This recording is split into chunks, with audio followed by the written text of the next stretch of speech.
কেমন আছেন বন্ধুরা? আমাদের ভবিষ্যৎ পুরাণ কথায় আপনাদের সকলকে স্বাগত। আর আপনি সঠিক ভিডিওতে ক্লিক করেছেন। আপনারা জানতে চাইছেন ঈশ্বর এক, কিন্তু দেবদেবী অনেক। তাহলে দেবদেবী কারা? তবে চলুন এই উত্তরটি নিয়ে আসি। মনে রাখতে হবে, দেবদেবীগণ ঈশ্বর নন।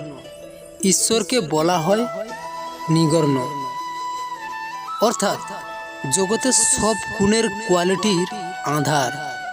তিনি আবার ঈশ্বর, কারণ সর্বশক্তিমান।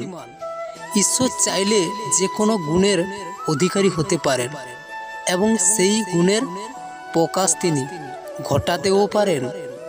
তবে দেবীগণ ঈশ্বরের এক সমুখগুণের প্রকাশ মাত্র, অর্থাৎ ঈশ্বরের একটি গুণের শাখার প্রকাশেই দেবতা। তাই আমার সঙ্গে ভালোবেসে বলুন, জয় রাধে কৃষ্ণ।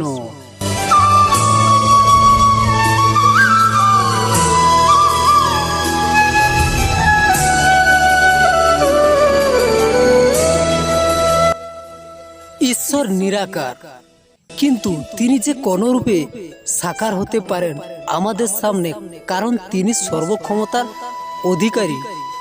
যদি আমরা বিশ্বাস করি ঈশ্বর সর্বশক্তিমান, তাহলে নিরাকার ঈশ্বরের সাকার গুণের প্রকাশ খুবই স্বাভাবিক।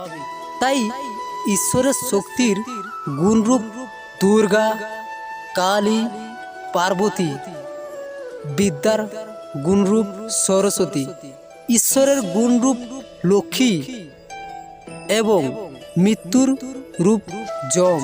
তেমনি ঈশ্বরের যখন সৃষ্টি করেন তখন বৃক্ষ নয়, যখন পালন করেন তখন বিষ্ণু, আর প্রলয় রূপে শিব। এই জন্য বলা হয়ে থাকে ঈশ্বরের বৃক্ষ। তিনি বিষ্ণু, তিনি শিব, তিনি ব্রহ্মা, তিনি অশ্বিনী কুমার, প্রলয়ের কারণও তিনি।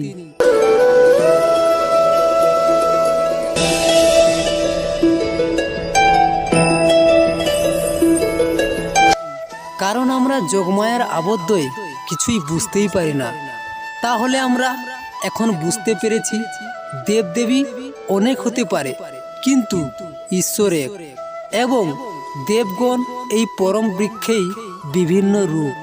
তাই হিন্দুরা বহু দেবোপাসক বস্তুত্ব, দেবোপাসনায় ঈশ্বরের উপাসনা হতে পারে, তবে বহু ঈশ্বরবাদী নন।